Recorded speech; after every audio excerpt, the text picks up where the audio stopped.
Imagine being so successful in a retail business that you open 25 new branches across the Midlands and south of England, and through such expansion bring in a turnover of £23 million. Now imagine turning your back on all of that. One man brave enough to let go of his own business is Phil Davies. We've come down to Eastbourne on the south coast of England to find out what he's up to and whether taking that leap of faith into a life he'd only ever dreamed about was worth it.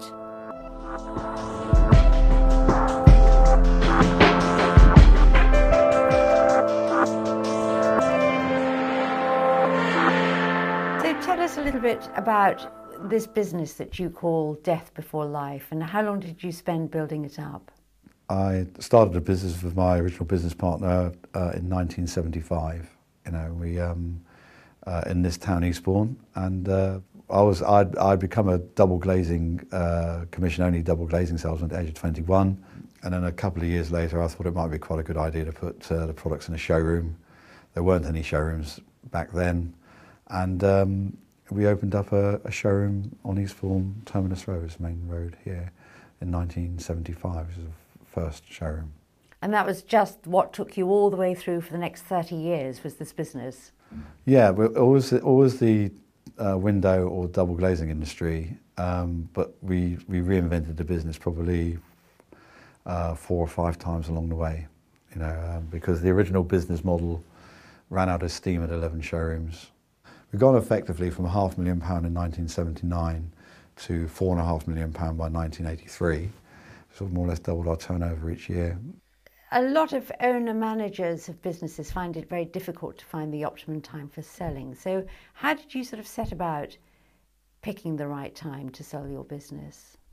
Well, we had built the business, you know, to a pretty good state by 1990.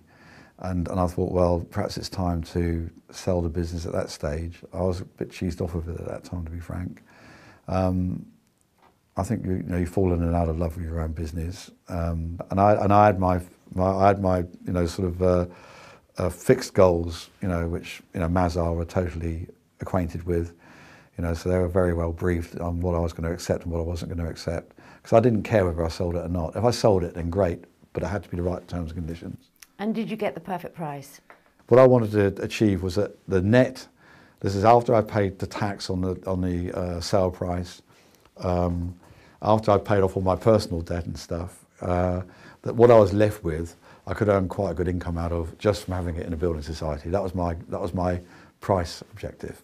What was it? What did you take home? Well, I got very nearly £7 million, you know, which is a lot of money, even if you say it quickly. A man's career was everything. He was going to be provider. Prospects bright, how altering would be her main desire. So there you were, holding your £7 million, looking for the next stage of your life to begin, and wondering how you'll fill it, especially with your musical sort of ambition and creativity still very much to the fore. How did you find here, CMP Studios? Well, I just tapped in recording studio Eastbourne into the search engine, and up they came, and including this place, which I wasn't aware of. And I phoned up, and I came down and saw Rod, the partner that I've replaced. And you know, we had a little bit of a chat, and I met Tom for the first time. And I thought it was a great facility, and we struck a deal, and down I came. And that was the start of this next phase. Well, yeah, it's become a most expensive recording session I've ever had now.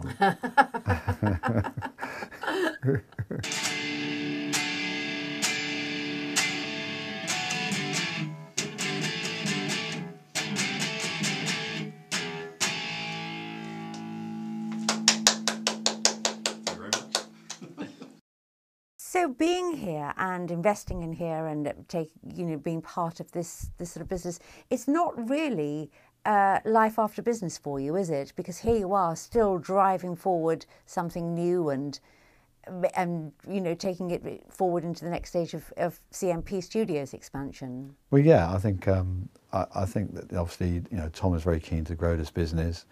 I think, from my personal point of view, it's a very different business to what I've been used to, but obviously I'm trying to apply similar principles.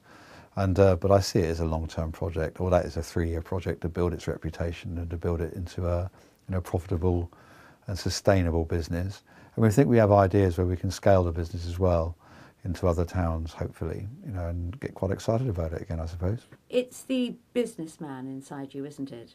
I mean, I think I am. That's the thing. I think I love building businesses, really, and I think that you know, you think, well, this is a great one to keep at a certain level, but then all the ideas start to spark, and then you want to take it to another level and another level and another level, and we see what happens next. Have you ever looked back and wished that you'd done something, this or that, differently?